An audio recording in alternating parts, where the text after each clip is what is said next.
Great. Thank you both for spending time with us today. The two of you are running for the Democratic nomination for Congressional District 5, which currently Representative Kurt Schrader is the represents.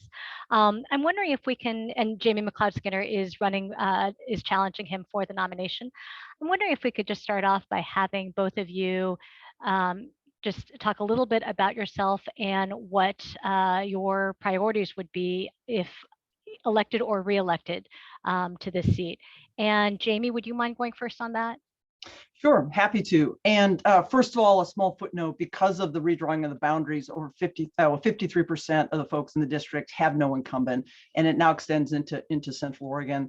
So my background, I'm an emergency recovery coordinator, helping the state out in wildfire response. I'm an attorney, small business owner.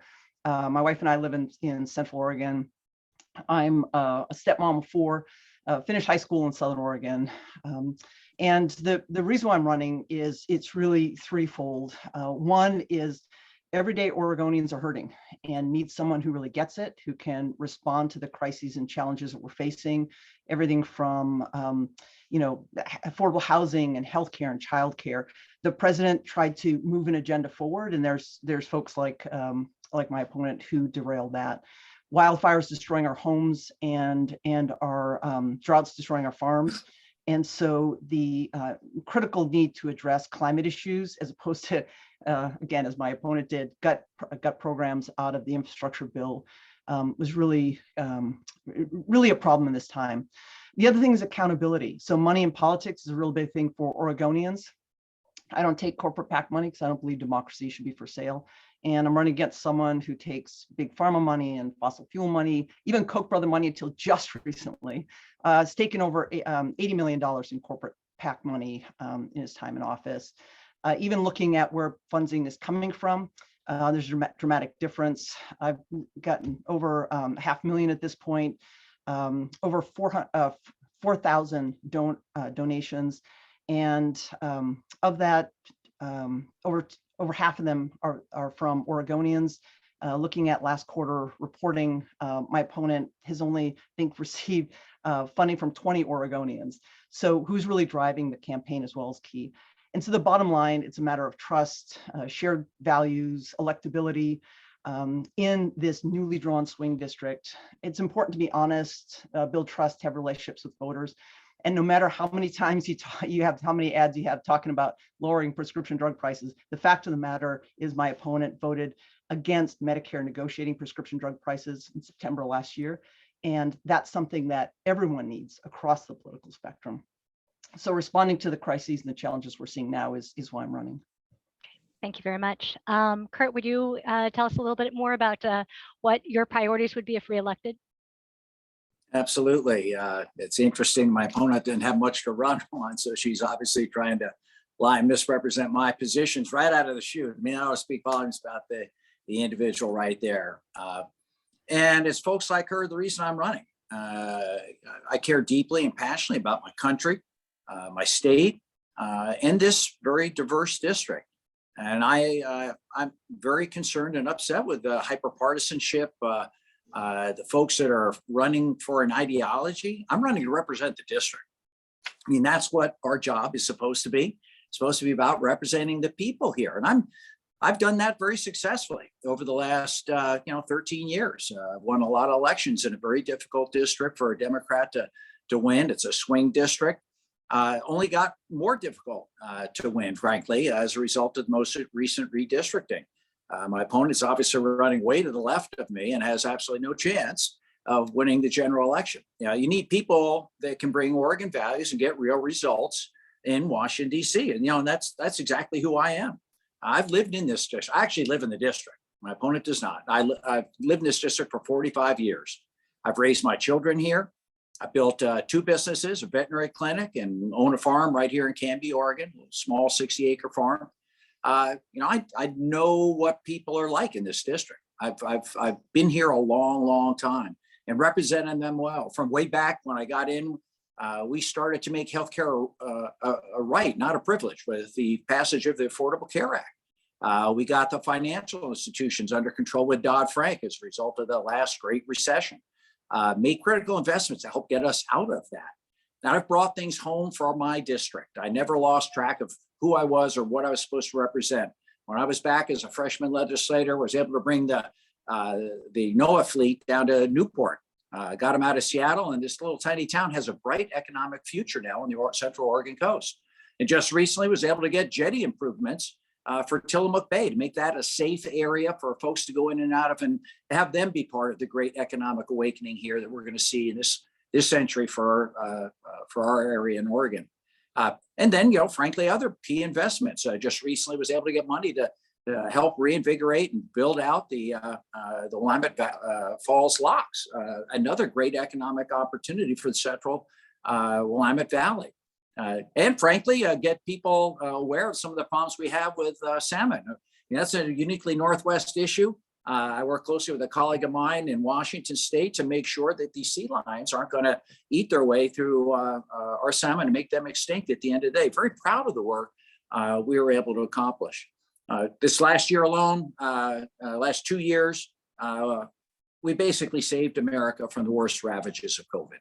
If it had not been for leadership from folks like myself and others, we would still be languishing like the rest of the world is right now in the ravages of that horrible, horrible pandemic. And there's just this past year, it was my personal intervention that led to the development of the bipartisan infrastructure law that now provides great opportunity and hope as we come out of COVID for the future, our kids, our grandkids, transportation, water infrastructure, climate resiliency, clean energy transmission, and actually broadband. There's work to be done. I am the leader, contrary to what my opponent said, in reducing drug prices. I got the only bill that will pass the United States Senate, got leadership engaged in it. We need to do more on affordable housing. That's also in the Build Back Better bill that I did vote for. And some more work needs to be done on climate change and healthcare, build on what we did with the Affordable Care Act to make it for everybody. I'm the man that's been in this district forever and actually know what it's like to win in tough races and represent a very diverse group like Congressional District number 5. Great, thank you. We will definitely be getting into Build Back Better, but I did want to ask you, Kurt, the characteristics and the boundaries of the district have changed significantly. You have a situation where county Democratic parties are endorsing your opponent as opposed to you. Are you too conservative a Democrat for this district? No, I'm exactly the right Democrat for this district because this is a very diverse district. 30+% are Democrat. 40+% are non-affiliated voters, and like 27% are Republicans. You need someone like me that has strong Democratic values. I mean, I'm 100% rated with NARAL and Planned Parenthood, 100% rated with the leadership on Council of Human and Economic Equal Rights, 100% with Climate Action Now, 100% with Clean Water. And A rating with the National Education Association, A rating with Citizens United.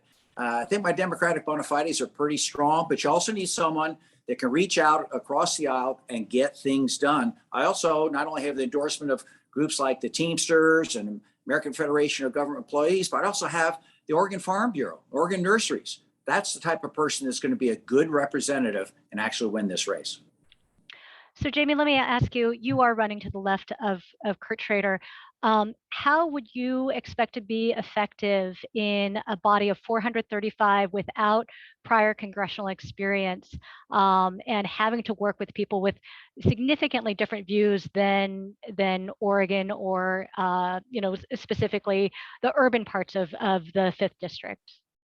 Well, I'm a rural Democrat, and yes, I'm running to the left of my opponent, but he's gone so far to the right that running to the left of him simply means you're a Democrat. I'm a solid Democrat and really proud of that, and would consistently support the type of pandemic response and recovery agenda that the president supports and the vast majority of Democrats have supported. It comes down to building relationships. And back in 2018, when I ran in the old 2nd Congressional District, when Deschutes County in Central Oregon was part of the old 2nd Congressional District, in the most conservative parts of the state, I had the largest voter swing of any congressional race in the country that year. And I'm actually the only Democrat in 50 years to win Deschutes County. So the ability to win, build relationships, win crossover voters, that's something that I've got a track record doing. And in terms of looking at races, this is now a very close race. Had my opponent run the race this close back even in 2020, he would have lost, despite outspending his opponent 10-1, more corporate PAC money in there. And in contrast, had I run in a race this close back in 2018, I would have won. So it's the ability to build those relationships and bridge the divides. So as part of my service on OWEB, the Oregon Watershed Enhancement Board, I work very closely with folks across the political spectrum on rural issues, on farming issues, on drought recovery. I spent half of last year working on wildfire recovery, serving as an interim city manager to help a city that had lost a third of its homes and businesses to the wildfire get back on its feet. When wildfires is ravaging through an area, it doesn't check party affiliation. And I can tell you, based on the experience I had throughout our state, that across the political spectrum, people care about some basic things. We all want to put a roof over our head and food on our table. We want opportunities for our kids. We want to take care of our parents. We don't want our homes to burn down. And we want healthcare, including affordable prescription drugs for our families when they need that. So that is the way to, that's what folks are looking for. And in Congress, yeah, there's a lot of divisiveness, but there's also a lot of potential common ground. A perfect example is the bipartisan stock bill that my opponent will not sign on to because he's a huge trader in stocks, 1.1 million just last year. And so Oregonians and Americans across the political spectrum don't want to see someone in a pay-to-play role taking that big corporate money and then also trading, essentially setting the rules, and then also at the same time taking money from those you're setting rules for. Right after the infrastructure bill went through, days later, he was buying stocks in construction companies. That just is something that disgusts folks across the political spectrum. So my track record of showing up, listening with respect, building those relationships is why I have been so incredibly successful in purple areas, in rural areas. I've got experience in urban areas as well, but it's that on the ground experience, providing real tangible results for Oregonians, which is why so many people are endorsing me. You mentioned his own county party voting against him, but it's also a lot of crossover endorsers, people who have endorsed my opponent in the past. You hear him talking about ratings, you don't hear him talking about endorsements, because the Oregon Education Association, OEA, they endorsed me overwhelmingly. Frontline workers, and nurses, and educators, and SEIU, and all sorts of working people are strongly supporting me in this race, because it's an opportunity to get someone who gets it, who understands the issues, and will be a champion for the issues on the ground. So real quick, because I do want to get back to this question, but I do want you to answer. I mean, do you oppose a ban on stock trading by members of Congress? And sorry, that's for you, Kurt. I'm sorry, I didn't hear. Oh, do you oppose a ban on stock trading by members of Congress? Well, I don't know. I don't, contrary to what my opponent is misinforming people about, I don't do any stock trading. I have an individual financial advisor, that does all that. I have no influence at all in any of the trades I've had. I've done that since it came to Congress. And in 2014, I voted for the Stock Act. It was an improvement over what we currently had, where people have to declare any trades over $1,000. People know exactly what's going on. We have an annual financial disclosure that anyone, it's very public, anyone can go online and see what assets I have or any other member of Congress. You have to disclose absolutely everything at this point. There was a big hearing the other day on the Judiciary Committee in our United States Congress on the House side, and they looked at this. They looked at, what is the best way to make sure there's no insider trading going on, at least as much as you can.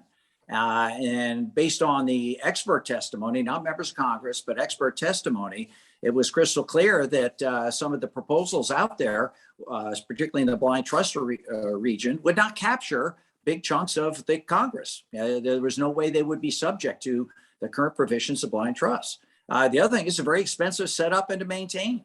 And at the end of the day, I think the conclusions that they were coming to and suggested by the experts, not just by would-be politicians, is that we need to enforce the penalties that are out there. Make sure the folks don't take advantage. I have a colleague from a couple of years ago from New York that ended up going to jail based on what the rules of engagement are right now. So we just need to get stronger, enforce the rules we already have. I think the idea is to make sure that folks do the job they're supposed to do right from the beginning and represent their district. And again, that's what I do. Despite what my opponent's saying, she has no chance of winning the general election. Never been on the on the ballot with Donald Trump. I've been on the ballot with Donald Trump twice, and I've won twice. She cannot do it. There's voodoo math out there that might make you think you can, but you can't run to the left of someone like myself that represents the heart and soul of people, that's very socially progressive, but fiscally responsible. And I think that's where Democrats, independents, and Republicans all come down to at the end of the day here. So you want someone that reflects the district, or do you want someone that's going to run as a partisan ideologue? I think that was a yes or no question. I'm happy to defer some of my time so you can answer it. Well, we're not doing equal time. It is just sort of Okay. like for us to get a good understanding of people's stances, but understood. And Jamie, let me ask you this. So Build Back Better, you know, it passed the House, and certainly there were votes that Kurt took that forced changes. Or positions he took that forced changes, the Medicare negotiation aspect, as for instance, but it has not moved in the Senate. So I guess my question is, what is the good of voting for or supporting progressive ideals if they are not able to get passed through Congress? Well, first and foremost, you're talking about some of the aspects. So the original Build Back Better included both the physical and social infrastructure, the investments people are needing to get back on their feet. You know, if you're framing affordable housing as progressives, I can introduce you to a lot of conservative Republicans who think that's an important issue. When you're talking about Medicare or healthcare and getting access to both physical and mental health care. I've met folks, rural Republicans who have lost their family farm has been at risk because of bankruptcy, because of the needs of their family. It's involved prescription drug costs. It's also involved long-term care for their families. All the things I mentioned before, the roof over the head, food on the table, opportunities for kids, debt-free community college, so that there's that trust built up so that young folks can go to school. This is a challenge that my own kids are facing, and that fear about investing and going into debt for college. You know, raising the minimum wage, all sorts of things that were in that childcare, helping people get back to work. I've met tons of folks throughout the district who are desperate to go back to work, but can't afford it because there's challenges with childcare. So these are not progressive issues. These are issues that Oregonians and Americans need to be able to re-engage in the economy and to recover from the COVID economy. Now, a key piece of that was timing. So my opponent was one of the handful of Democrats who sided with Republicans to bifurcate and gut out some key provisions of the original Build Back Better.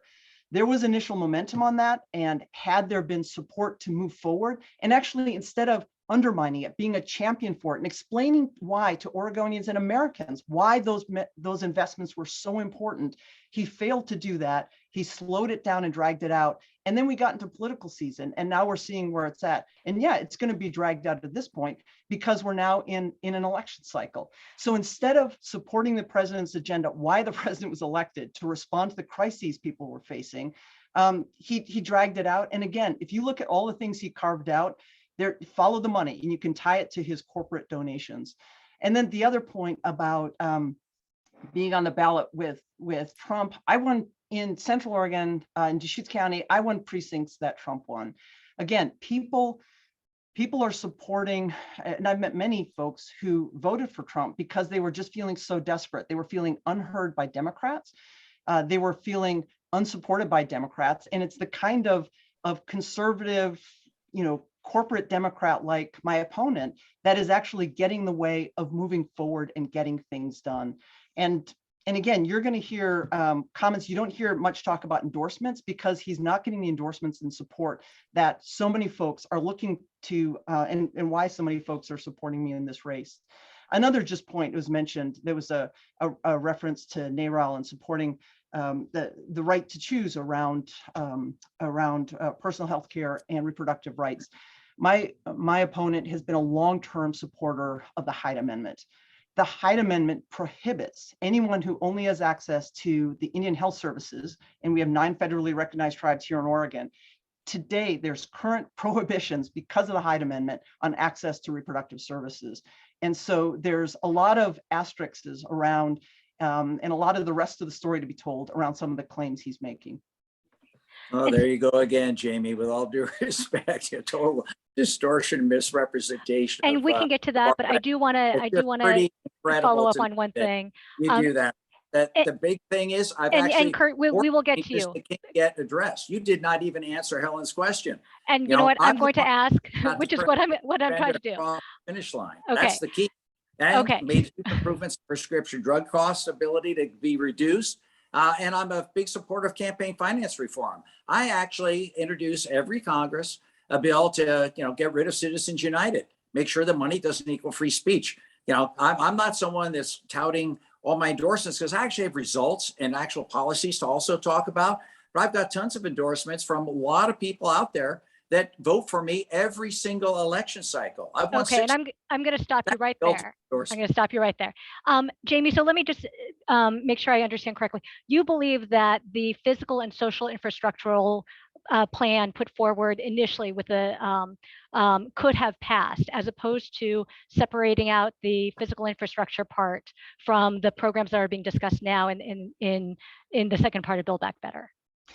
I do. I think initially there was momentum for it. And on some of those voters who are potential votes who are on the fence, then demonstrating, working with them in their districts, in some cases to provide them a political cover, but also demonstrating the value it would bring.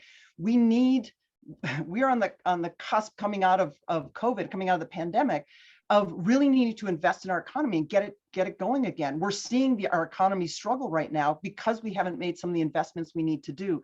It's like after World War II, there was the Marshall Plan, an investment in getting economies back on track. That's what we've needed here. And I think even if there's a question, then why not support it and let it move forward? And if it fell short, then come back later and then. But isn't there an argument that the physical infrastructure portion needed to move forward because that is a huge economic engine to get things going? I mean, that delaying it with what was, frankly, I think was going to be certain defeat in the Senate if you had it all together, that it would be, that could set the economy back even more.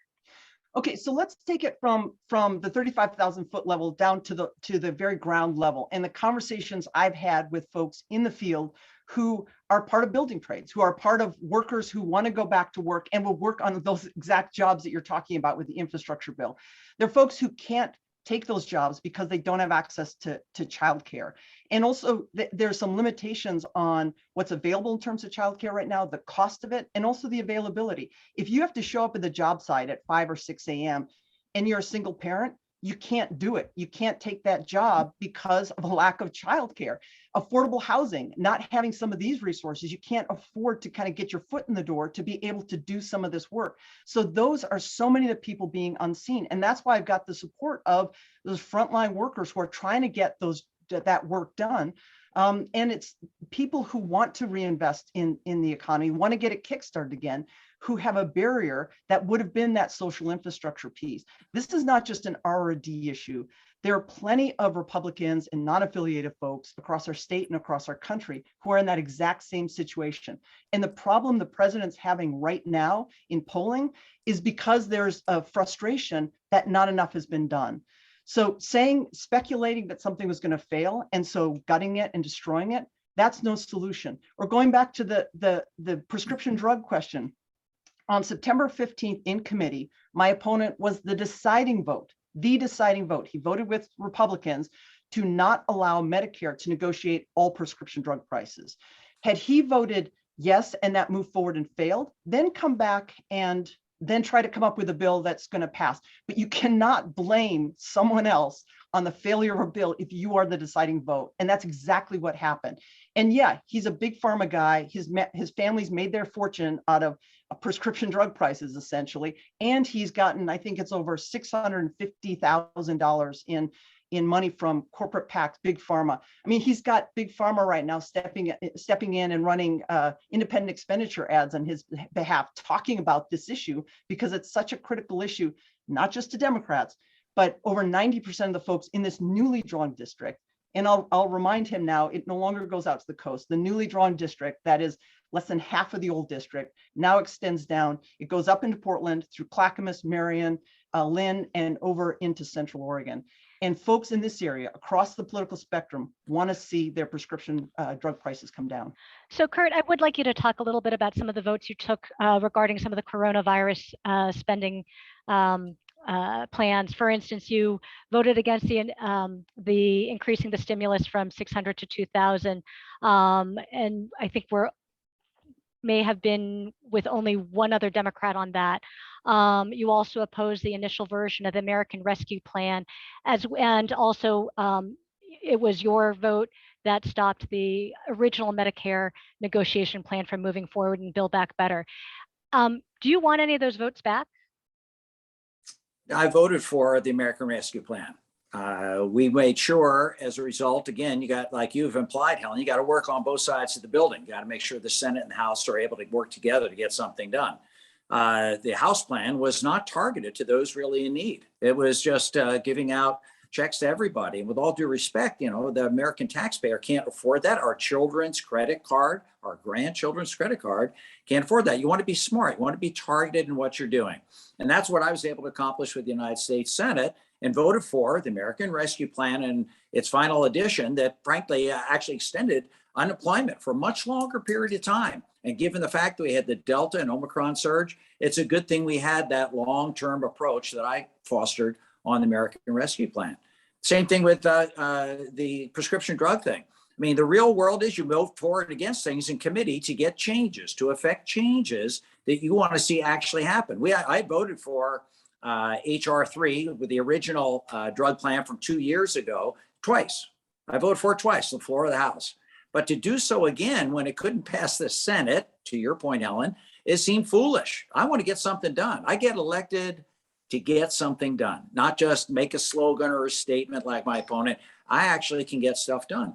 And I've been very clear about it. And I actually negotiated with leadership on making sure that you are able, in my final version that I worked out with leadership, to negotiate drug prices, both in Part B and Part D. We limit the price increases of everyday drugs that folks are getting now to the price of inflation. That's huge. And we limit out-of-pocket costs to seniors to $2,000 a year. They no longer have to make that horrible choice between food and prescription drugs. And we capped the price of insulin at $35 a month. We did that actually as a standalone bill, United States Congress here most recently. And to the extent that people think, farmers got me in their pocket, they got a pretty bad deal. I've voted for 10 or 11 different bills that rein in the abuses of the Martin Shkreli's of the world that increase drug prices 400% because he's got a corner on the market. I passed legislation to make sure that can't happen, that market generics will come to the marketplace and defuse that.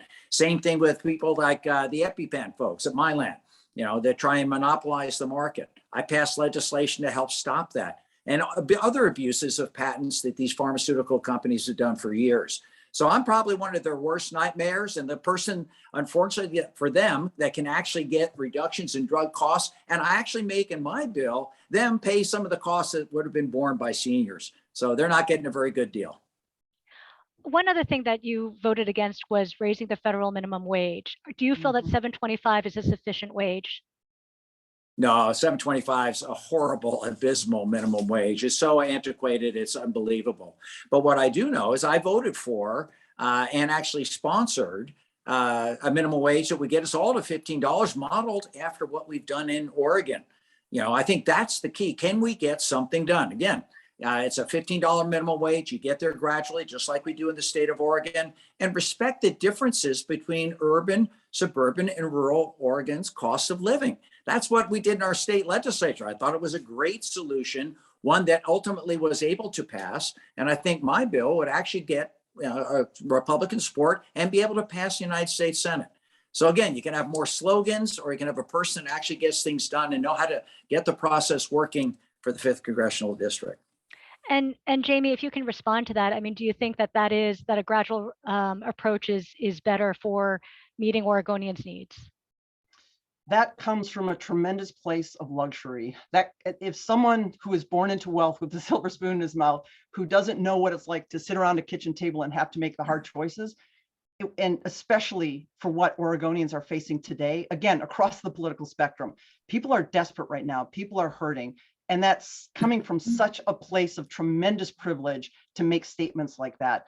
And whether it's helping people, working families and seniors and students get out of this COVID economy and get back on their feet, whether you're looking at the climate crisis that we're facing, our homes are literally burning down, whether you're looking at the attacks on our democracy, and that's everything from not holding someone accountable for trying to overthrow our government on January 6th, to even things like the right to organize. I mean, he voted against it twice, and he's going to come back and say, yeah, I voted for it. He voted against it twice until his office was picketed. So that kind of support. He voted against the Dreamer Act in 2010. He voted against the bill preventing active duty service members and veterans from being harassed by debt collectors during the COVID pandemic. So it's easy to say, to come from a place to say, oh, there's plenty of time to work on that, or we can have a watered down version. People don't want these watered down versions, because when people are desperate right now, people need solutions. And he's really failed to step up and create those solutions for Oregonians. And then just, I recalled before the shot about where I live, my family. So in a nutshell, we're talking about commitment to the district. My wife lives in Central Oregon. His wife lives in Maryland. Home is where the heart is. And I'm very committed to serving all Oregonians who live throughout the 5th Congressional District and throughout our state. So let's talk a little bit about CD2 again, because that's where you live. So let's talk a little bit about specific proposals then.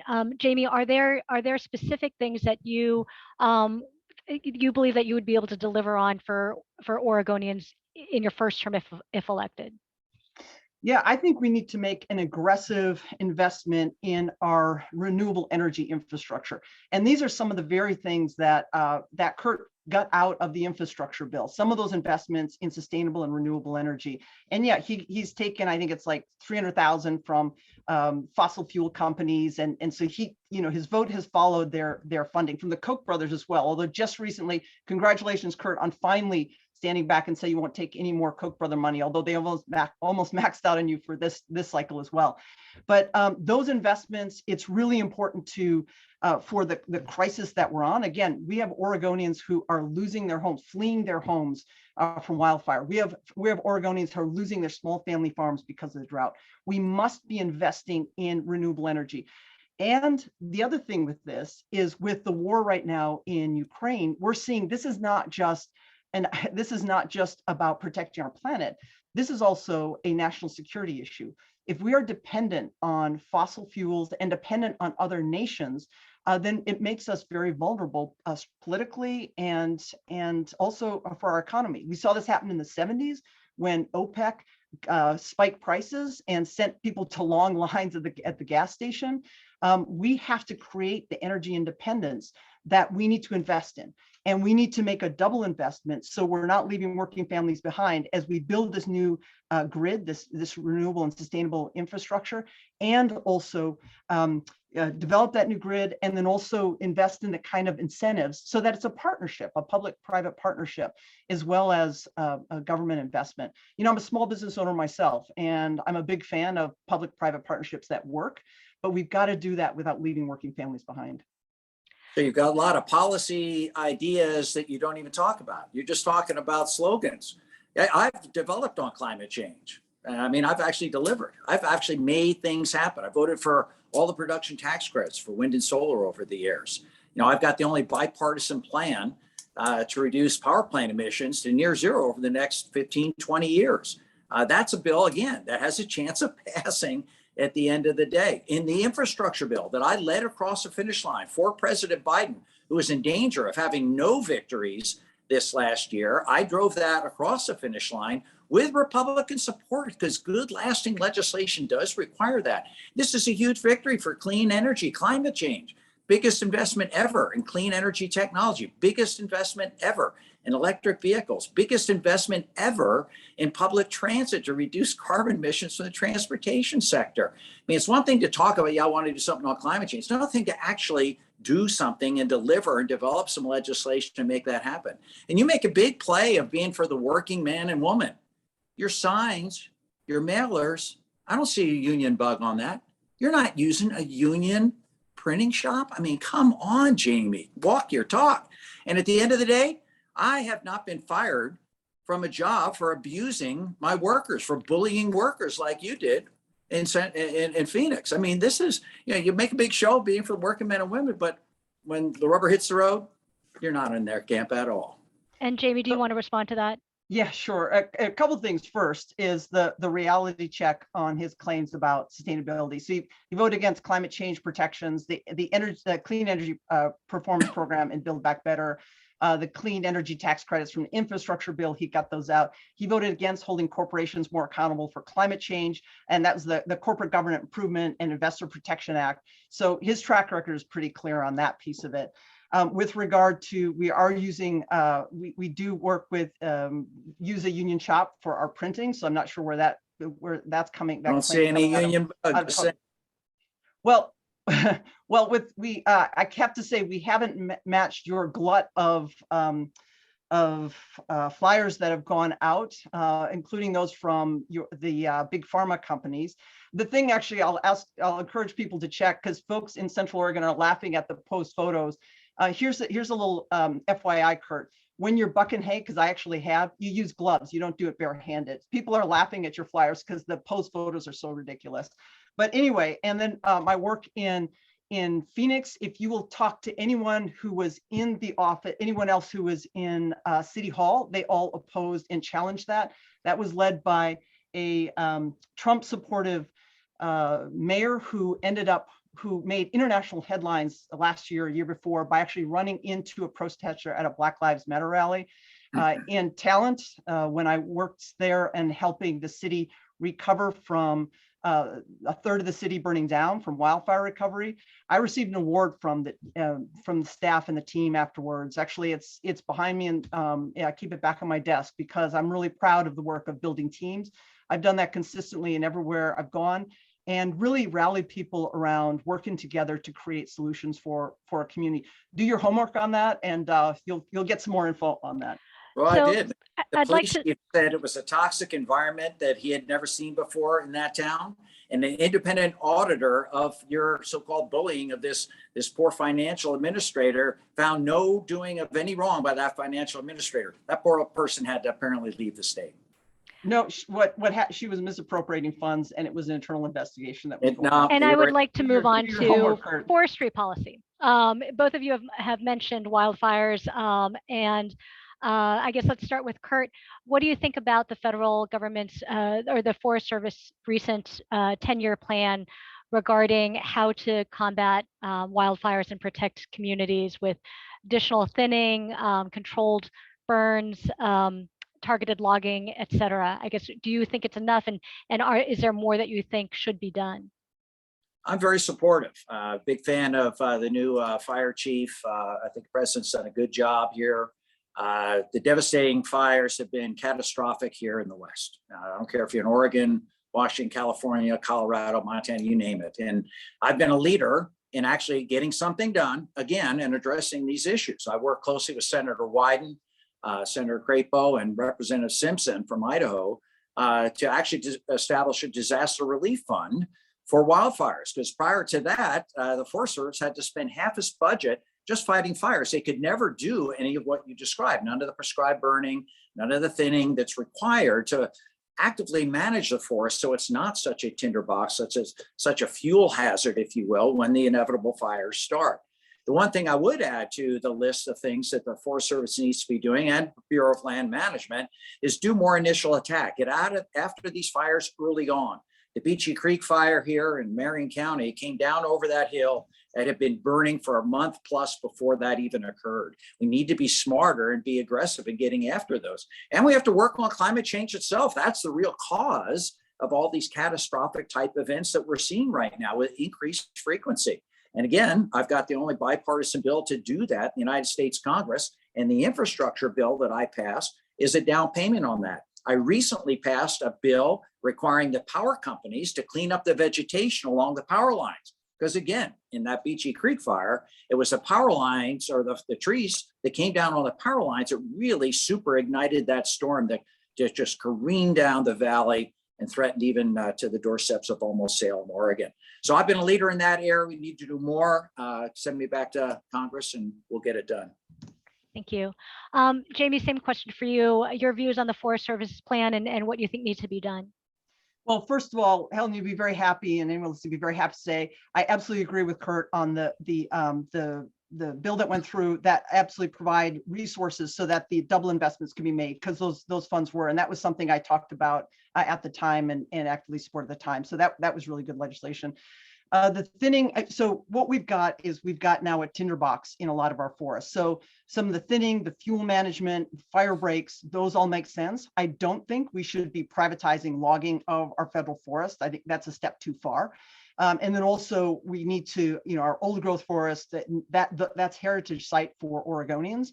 So there are protections that need to be established and maintained. But those steps to help for fire protection are really critically important.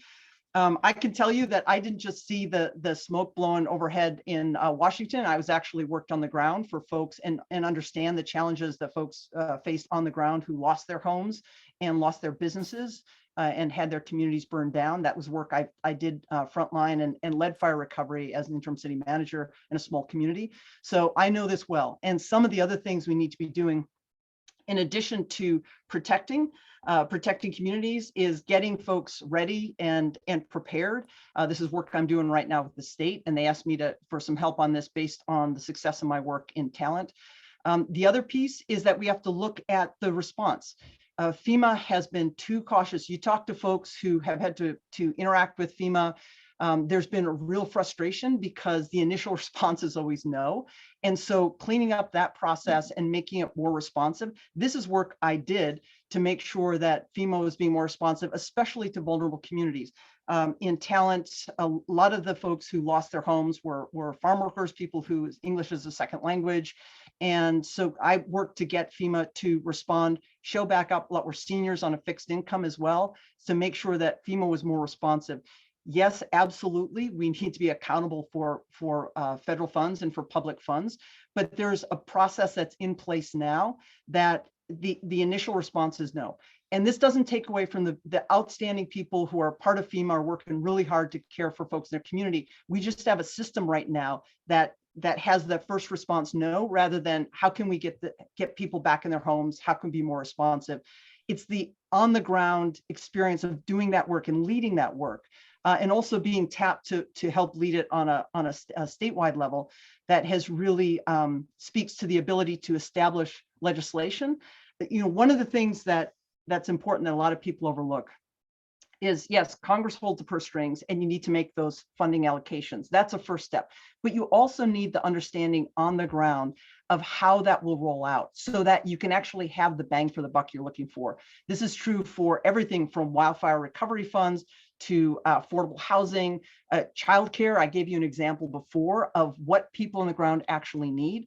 So my experience as a city planner, as a city manager, as an environmental planner for a regional water agency, all of these experiences are really critical to be able to make sure that we not just allocate the funds, but we actually target the funds in such a way that they can have a positive impact on people's lives. Great, thank you. I'm proud of the work I was able to do to my opponent's point. Some people, I guess, have a way to bring the no out of people. I have an ability to bring the yes out of people.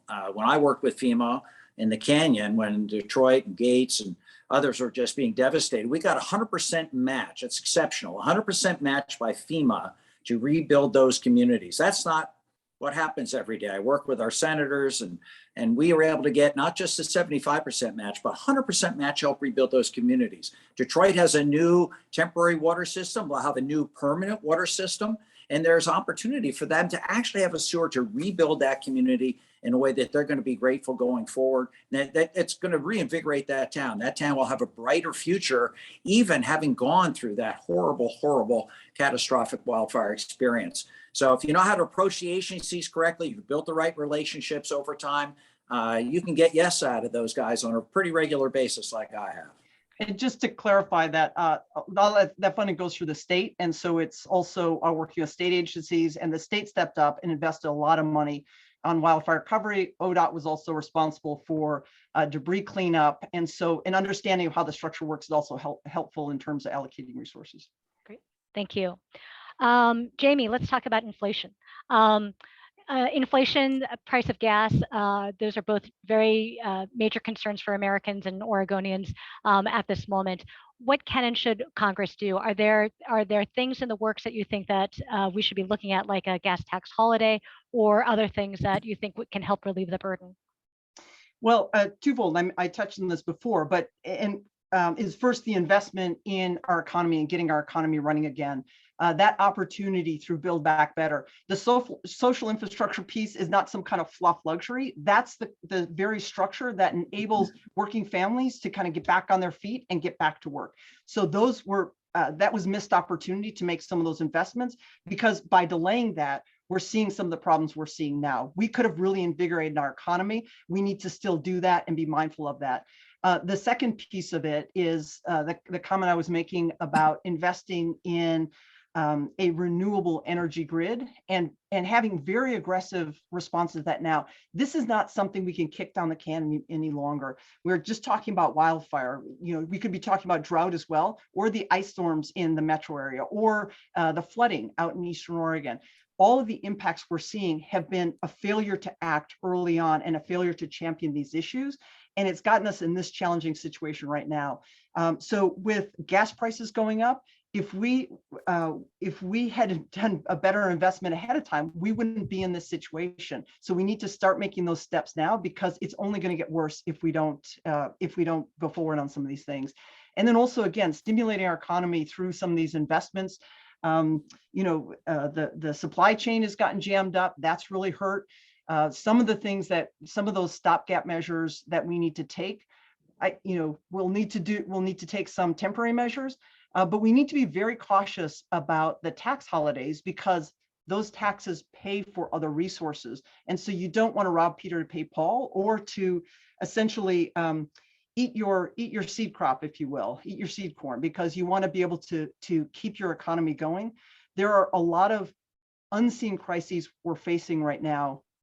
This again ties in to economic development, but we have teachers and educators leaving mid-year. We have nurses and healthcare professionals leaving and quitting the field. All of this pipeline of professionals, there's a huge gap. There's a pending crisis we're facing. So yeah, we're facing some tough times right now on some of the economic, on gas prices, for example. But some of those are driven by what's happening on the international level with the war going on. There are some measures I think we do need to take so that we don't, so that we're able to be aggressive about sanctions and keep us from evolving into a World War III, which is something that is potentially credible. So there are some measures we have to take, but we also still have to be thinking down the road, not just 2 steps down the road, but really 10 steps down the road, to be making the investments to get us off of this trajectory and get our economy back on track. Thank you. I actually agree with my opponent that gas tax holiday would be unfortunately short-sighted. I understand the tremendous desire to do that, but we'd not be able to do our infrastructure bill and create that brighter future so that folks are able to get a great job, not just now, but over the next decade or so. And we need to make sure that those roads and bridges get built. We need to make sure the water infrastructure is done. If we're going to get ahead of the climate stuff, we've got to make sure there's clean energy transmission opportunities. The electric vehicles is not just an urban thing, that can also apply in rural and suburban America at the end of the day, and that broadband gets built out so that we can bridge that urban-rural divide so that folks can actually live and work where they want to and still compete in the world economy. I think that's just really, really, really important at this point. The other thing that we need to be doing is getting our supply chain going. I voted for the Competes Act in the United States House. We're now in conference with the Senate on trying to figure out how do we bring some of these manufacturing that's been outsourced overseas back to this country. The chip manufacturing, a lot of the low-cost chips are overseas. We need to be doing that here. All the pharmaceutical active ingredients are made in India and China for everything we take, every medication. We need to bring some of that back here. So we need to get ahead of it a little bit to help curb inflation. Some of this is going to take some time. In the very immediate future, I do support the President of the United States releasing some of the oil from the Strategic Petroleum Reserve. That's why we have it, for exactly this type of situation. No long-term investment in fossil fuels, but at least release some of that petroleum reserve so that we can actually lower gas prices and hopefully help folks across the pond here that have been so dependent on Russian oil and gas. We need to make sure that whatever strategy we have, it's all the above so we can wean them away from that Russian gas as we transition to this cleaner, renewable future that I think Europe, the United States, and hopefully other countries also want to have. Great, thank you. I think we have time for one last question, and I want to talk about what role should the federal government take now at this point in the coronavirus pandemic? And Kurt, if you could start on that. I think it's the first thing that we have to do is make sure that people realize we're going to have to learn how to coexist with COVID. I think that's the biggest problem we've had in dealing with COVID throughout this last 2 years. The idea, I'm a veterinarian, I deal with a lot of diseases that spread much like COVID through herds. And it's something that oftentimes you end up, beating it back, but unfortunately they find a way to kind of, as we've seen, become a variant or mutate and persist in the environment. We need to be pushing the vaccines. I mean, that's the other piece. We got to make sure that the vaccination programs are still robust. Hopefully over the next few years, there'll come a time when it's not political to vaccinate yourself. I mean, I got a lot of friends, man, they vaccinate their horses, their cattle, their dogs, their cats, they won't vaccinate themselves. That's just wrong. Come on, you're getting carried away here on the political ideological framework. Let's just do smart things, vaccinate yourself, protect yourself, your friends, and frankly, your family at the end of the day. And then just, frankly, start to build into the public health system more robust response. I'm a co-sponsor of the One Health bill that would actually have the Health and Human Services Department, United States Department of Agriculture, and the Environmental Protection Agency, our states and our international partners come up with a common framework for how to address ongoing and new pandemics so that we are all singing from the same hymnal. One of the biggest problems throughout COVID was that Oregonians were getting conflicting advice, and that's not good. We have to have an approach. I realize that this is a new thing, and yes, we got to be adaptable, but you have to have a single, at least coordinated approach to begin with, and then make changes in a coordinated fashion, much like we're seeing the president do with NATO overseas. If you bring people together and have a common approach, you're so much stronger at the end of the day, whether it's against the Russians and Putin or whether it's against the COVID virus. Thank you. And Jamie, your thoughts on the federal government's role at this point in the pandemic? Yeah, I think there are a lot of key points that were raised that I agree with. We are facing a new reality now with COVID. And so that adaptation, we've got to be encouraging folks to be vaccinated and to dampen down some of the fear and depoliticize it. I absolutely agree with those things. The other thing we can be looking at, because it's going to be some variation of COVID or something else that's coming, is to make sure everyone has access, not just access, everyone has affordable healthcare, physical and mental healthcare, vision, dental. The United States is way behind other countries on this. There is a cost-effective method of moving forward on this. In the past, our country has had healthcare reform that was really healthcare insurance reform, but not true healthcare reform. And making sure that everyone has access and it's affordable. We can move forward in that. It's essentially the equivalent of Medicare and making sure that everyone has that. And it's not just limited to a select few. That's going to take a lot of political will. But again, other countries are doing this. We can invest in it, and it helps everything from small businesses to people across the this is across the political spectrum. People want access to healthcare, and we don't have that now. It's also investment in those folks who are going into that profession, into building up the pipeline of healthcare professionals. There's a lot of best practices out there. We need to be doing more investment in that. And it expands beyond just people's healthcare. It also impacts other things like public safety. One of the number one issues that folks in public safety, the challenges they face, are dealing with mental health issues. This goes into that social infrastructure piece that's been dismantled over the last couple decades. And so we really need to reinvest in those things so that people have access to those. The international partnerships are important. The work with others is important as well. And then just last as a note, just again, in terms of that honesty and full disclosure, I have an engineering degree. I've worked as an engineer in the past. I don't claim to be an engineer now because I'm not certified with the state. It's a professional licensing thing. And so having experience is one thing, but claiming a professional affiliation when you're not registered or licensed is a bit of a flag. Great, thank you. If you like, you guys can do a 30-second, 1-minute closing. It's totally up to you. Actually, why don't we do that?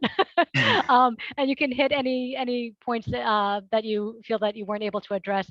I think Jamie opened it, so I guess, Kurt, if you wouldn't mind going first on this one. Sure. Well, you've heard of a lot of misrepresentations and outright lies about my position, but here's the truth, folks. I've got 100% rating with NARAL and Planned Parenthood. 100% rating with Leadership on Council on Human and Equal Rights.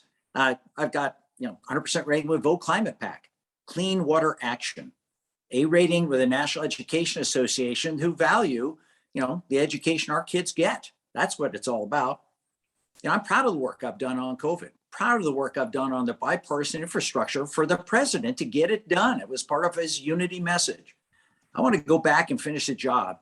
We need to reduce drug prescription prices. We need to have more affordable housing, not just for the homeless, but for working men and women that can't afford to live in their communities. We've got to have universal pre-K and childcare so people can go back to work. That can be done. That can be done if you send me back to Congress. Look, I'm a veterinarian, real world, not a lawyer. I've actually lived in the district. I've represented for the last 12, 13 years. End of the day, who are you going to trust to have your best interests at heart? Great, thank you. And Jamie. Yeah, and first of all, thank you both. Helen, thanks to Oregonian. Kurt, thanks for this exchange and conversation. There is a really large distinction and differentiation in this race. It's me and Kurt running for the newly drawn 5th Congressional District, which has 53% of it is new. A lot of folks don't even know they're in the new district yet. It comes down to those who is the best match in terms of values. And who gets it, who understands the challenges that everyday Oregonians are facing. Yes, Democrats, but also across the political spectrum. And I've got that on the ground experience. I've shown up, led wildfire recovery. I'm working now in emergency preparedness, in affordable housing and helping people get back on their feet. That's work I've done. That's the professional background that I bring.